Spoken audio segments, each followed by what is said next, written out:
Gas সংকটের কারণে গত কয়েক বছর শিল্প এবং বাণিজ্যিক খাতের সংযোগ বলা চলে প্রায় বন্ধ। সর্বশেষ ২০১৩ সালে ৮৬টি শিল্প কারখানায় সংযোগ দেওয়া হয়।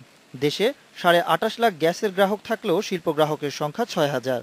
শিল্প উদ্যোক্তাদের দীর্ঘদিনের দাবি কারখানায় নতুন গ্যাস সংযোগ। এমন বাস্তবতায় বৃহস্পতিবার গ্যাস সংযোগ সংক্রান্ত উচ্চ পর্যায়ের কমিটির বৈঠকে শিল্প কারখানায় গ্যাস সংযোগের সিদ্ধান্ত হয়েছে। আমরাও আমাদের কমিটি আছে, এই কমিটি হেডেড বাই আমাদের উপদেষ্টা, এবং এই কমিটি আমরা অ্যাপ্রুভ করেছি প্রায় ৩৫০র মতো। সো এটা পর্যায়ক্রমে এটা চলতে থাকবে। মোটামুটি আমরা এখন কারণ ইন্ডাস্ট্রিতে আমরা নিয়মিত দিতে থাকবো। গ্যাস সংযোগের জন্য সারা দেশে আবেদন করেছে ২৩০০ কারখানা মালিক। তবে আবেদনকারী অর্ধেক শিল্পের অস্তিত্ব খুঁজে পাওয়া যায়নি বলে জানিয়েছেন বিদ্যুৎ ও জ্বালানি প্রতিমন্ত্রী।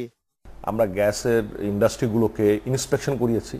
আমরা বয়লার যারা ইউজ করবেন গ্যাস নিয়ে, এবং যারা মনে করেন এই গ্যাস নিয়ে বিশেষ করে এক্সপোর্ট ইন্ডাস্ট্রিগুলোতে ব্যবহার করবেন, যারা দীর্ঘদিন লোন নিয়ে রাখছেন এখন ইন্ডাস্ট্রি চালু করতে পারছেন না গ্যাসের অভাবে।